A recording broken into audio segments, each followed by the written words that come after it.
Curhat pilu guru Agus usai dikeroyok siswa sendiri.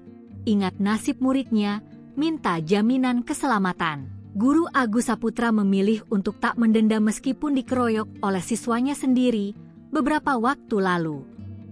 Bahkan, ia tak ingin melaporkan anak muridnya sendiri itu ke polisi. Kendati demikian, ia meminta jaminan atas keselamatan dirinya usai video ia dikeroyok siswanya sendiri itu viral di media sosial. Seperti diketahui, Agus Saputra menjadi sorotan setelah tayangan video tersebut viral. Dalam video itu, Agus Saputra dikeroyok oleh beberapa siswanya sendiri. Beragam tudingan miring pun muncul yang menyudutkan sang guru korban kekerasan muridnya. Namun saat diwawancarai di kantor Dinas Pendidikan Provinsi Jambi, Rabu, 14 Januari 2026, ia memilih untuk tak melaporkan siswanya ke polisi. Ia menyebut masa depan anak didiknya tersebut masih panjang dan secara psikologis lebih membutuhkan bimbingan ketimbang hukuman.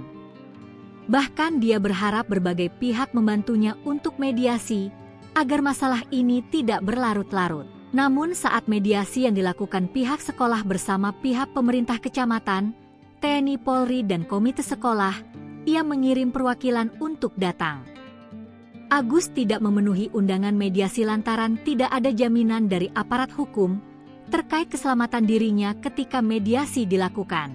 Sayangnya Agus mengatakan, tidak ada yang berani menjamin keselamatannya saat mediasi tersebut. Sehingga, ia memutuskan pergi ke kantor Dinas Pendidikan Jambi untuk klarifikasi. Meskipun aksi pengeroyokan anak didik ini membuatnya kecewa, tetapi saat kekerasan terjadi dia tak melakukan perlawanan. Ia mengakui hanya menangkis pukulan tersebut untuk membela diri. Dia berharap kepada semua pihak tidak menyimpulkan dengan tergesa-gesa terkait aksi pengeroyokan siswa, tetapi dapat melihat persoalan lebih luas dan objektif.